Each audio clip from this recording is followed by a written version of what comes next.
as projected, it appears that tropical depression, tropical depression 2E has formed, and we're starting to pick up some pretty serious wind gusts around Puerto San Jose, San Salvador, just off the coast, of course.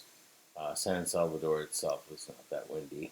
Well, I mean, it's still breezy, 32 miles an hour, but I'm measuring wind gusts. If I just took, wind samples, I heard from uh, a lady in Guatemala who said all day, no rain here today. And that wasn't the point of the video. The video was actually to let you know something's coming. So as we forecast into, let's say, 5 o'clock tomorrow, the wind itself, that's why you can just never trust anything past 48 hours.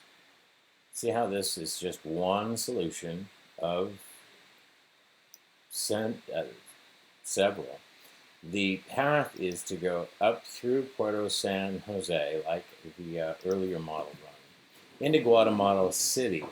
But if you were to follow this into 9 o'clock tomorrow, you'd see that we've got some skirting going on.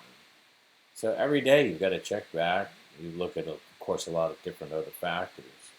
But the ECMF actually has this wobbling around, and their local forecasters there, thank you for your comments in Guatemala. It's good to hear from you. It doesn't appear that it's going to be extremely windy, and you can check out future radar with rain and thunder. This is the forecast for the rain amounts. Now, Guatemala, it's the summertime. This is typical. It's just like in Florida. You get your afternoon thunderstorms that are pretty heavy. We had one today in Florida. You're going to have them all over along the equator. So this is not out of the norm. But I just want you to keep an eye now on the circulation here.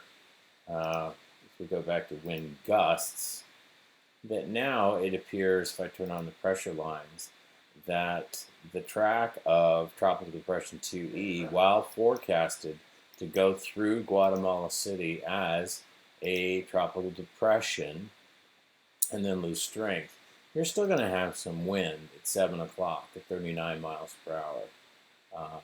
So it's going to be windy, but that's okay. You've all had wind in that area many times before. But this is why the first one, we took it all the way out to next week and showed you, it's like, oh, look at that. It could go into the Gulf of Mexico as it crosses over. And it still might do that. It might die down. There's just so many factors when you're talking about the equator, because there's that lack of what we call centrifugal force. And you can look that up if you want.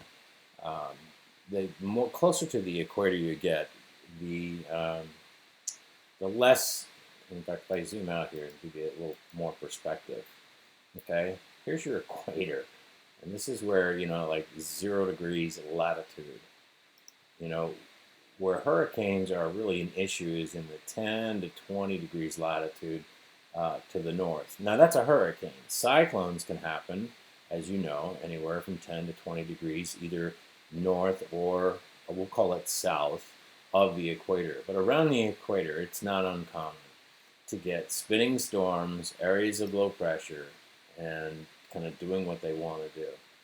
So if we focus here on this, we've still got that crazy solution of something happening out in the Gulf of Mexico, but that could be completely unrelated to everything that's out there. So again, good to hear from, if you've got comments, go ahead and leave them. Thanks for the love, Marina. Appreciate it. And if you speak Spanish, I'm trying to put subtitles in the Facebook post as secondary is in Spanish. So I'll leave it at that so that it can translate. Have a great day.